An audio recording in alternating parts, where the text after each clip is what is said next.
ሰላም ተኸታተልቲ ማኪ ሚድያ ንለማዓንቲ እንታይ ትመኽሩኒ ዝብል ዛንታ ሒዝናልኩም ቀሪብና ኣለና።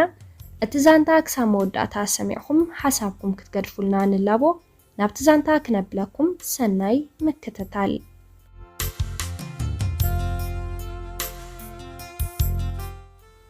ፍቕሪ ከም ፀሓዩ ልብን ተነፂሑ ዕራርቦን ተኸደ ወጋሕታ ይምለስ እዩ። ደርፈ ብርሃን መፈወርቂ ኩሉ ሻብ ካብ ህልናይ ዘይጠፍእ ደርፊ እዩ። በቃ ፍቕሪ ከም ፀሓዩ መቸም ስለ ፍቕሪ ንዓኹም ምውጋዕ ንቐበራይ ምርዳእ ከይኾነኒ የግዳስ ናብ ታሪከይ ከምርሕ ተምሃሪ 7ይ ክፍሊ ጓል 14 ዓመት ጎርዞ እየ ነይረ። ንገዛና ድማ ናይ መወዳእታ ውላዶም እየ።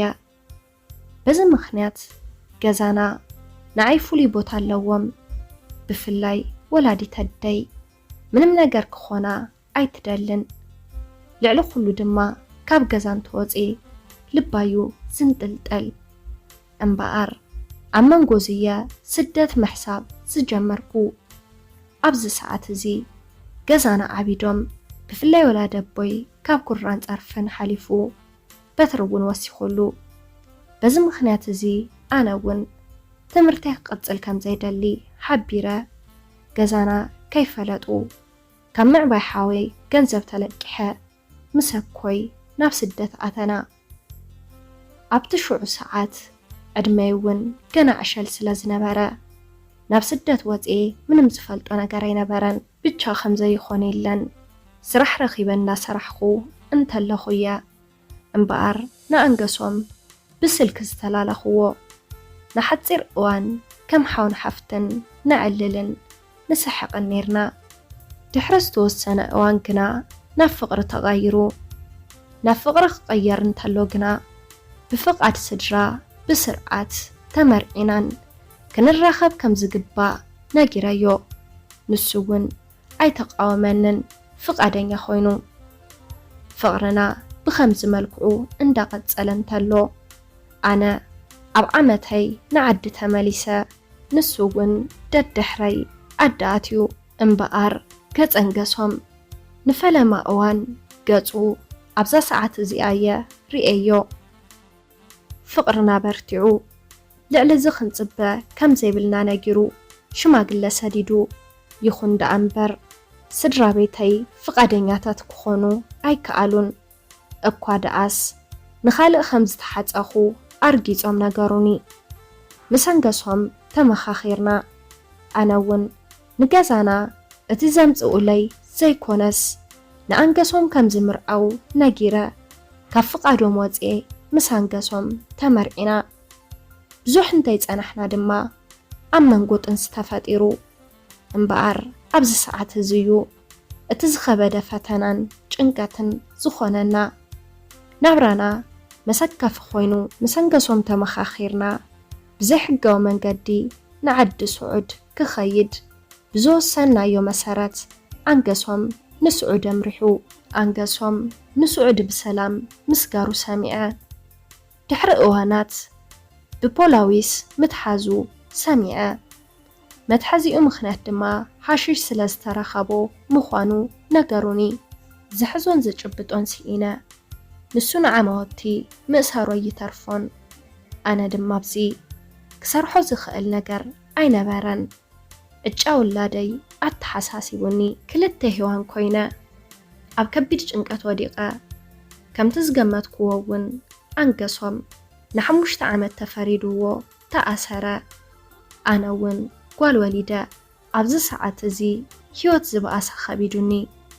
መኽፈሊ ኽራይ ገዛ ሲኢነ ሓጋዚ ሲኢነ። ኣሕዋተይ እውን ካባይ ርሒቖም ወለዲ ግና ወለዲ እዮም። ደርብዮም ኣይደብረይንን ፈንፊኖም ኣይፈንፈኑንን። ወለደይ ሓልሓሊፎም ይሕግዙኒ ነይሮም። ኣነ እውን ኣይሰነፍኩን። ጨጉሪ ይሰርሕ ታንቴል ይሰርሕ ብኸምዚ ጓለይ እንዳዕበኹ ኸይደ።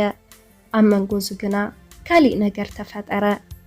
ገዛና ንኡኡ ረስዕ እዮ እሞ ካሊእ ኸነምርዖኪ ጥዕይ ዝበለ ስራሕ እውን ክንከፍተልኪ ዝብል መሰከፍን መጽልእን ጭኽጭኽ ይጭቕጭቑኒ ነይሮም ፍቓደኛ ግን ኣይነበርኩን ቃል ኪዳነይ ፈጺመ ክጠልም ከም ዘይኽእል ኣርጊጸ ይነግሮም ነይረ ኣብ መንጎዚ ናብራ ኣዝዩ ስለ ዝኸበደኒ ስደት እየ ወሲነ እዚ እንትውስን ግን ቀሊል ኣይነበረን እታ ንሰዓታት ክፍለያ ዘይደሊ ውላደይ ንዓመታት ክፍለያ ምዃነይ እንትሓስብ ኣይከኣልኩን ከብደይ ከብዲ ወላዲት ኮይኑኒ ሕውሱስ ኢሉኒ በቲ በለበቲ ግን ንጓለይ ምስ ወላዲቱ ንኣንገሶም ገደፍክዋ ሽልማተይ ንብረተይ እውን ኣብኡ ገዲፈ ዳግማይ ንስደት ኣምራሕኹ የመን በፂሐ ንኣንገሶም ምምጻይ ነገርክዎ ክሳእ ዝርኤኒ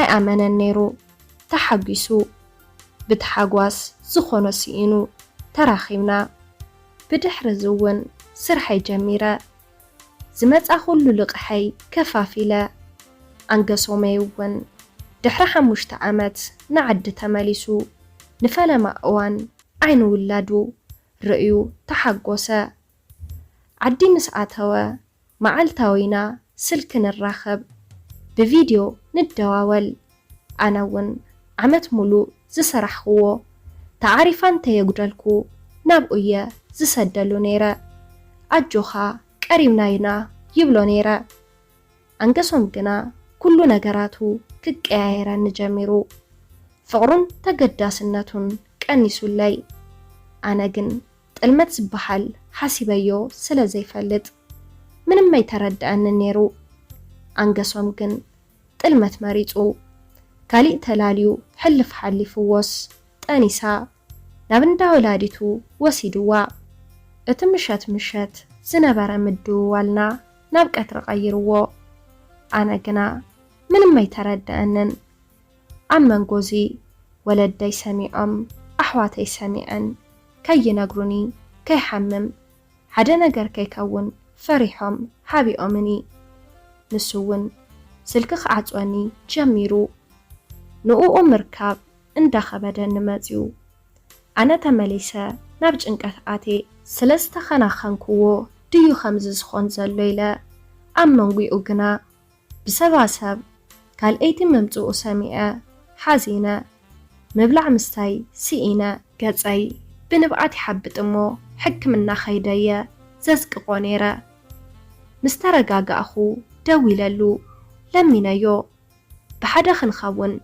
ምኽንያቱ ጓለይ ብዘይደነቦን ክትዓበይ ደልን ተጸቢካ ዝኹሉ መከራ ኽኢለ ታይበድለካ እንተበልክዎ ኣንገሶም ግና ብልዕለይ ኮይኑለይ መን እሞ ሒዙኪ ኣይመኸድክን እንዶ ኢሉ መሊሱለይ ዝሰምዖ ዘለኹ ነገር ክኣምን ኣይከኣልኩን ዓቢደ ተጸሊለ ዝሕዞን ዝጭብጦን ሲኢነ ድሕሪ ዝተወሰነ እዋን ግና ኣብ ካናዳ ዝቕመጥ ምልኩዕን የዋህን ሃብቶም ዝበሃል ተላለኹ ኩሉ ዘሕለፍክዎ ታሪክ ተዛሪበዮ ኣብ ጎነይ ከም ዝኾን ቃል ኣትሂለይ ኣብ ጎነይ ኮይኑ ብሕውነት ንዝተወሰነ እዋን ድሕሪ ምጽንሕና ብድሕሪኡ ግና ርክብና ናብ ፍቕሪ ዓብዩ ብሓንሳብ ኣለና ግን ከኣምኖ ይከኣልኩን ብምሉእ ልበይ ክቕበሎ ይደሊ እሞ ግና ድማ እቲ ሕሉፍ ታሪከይ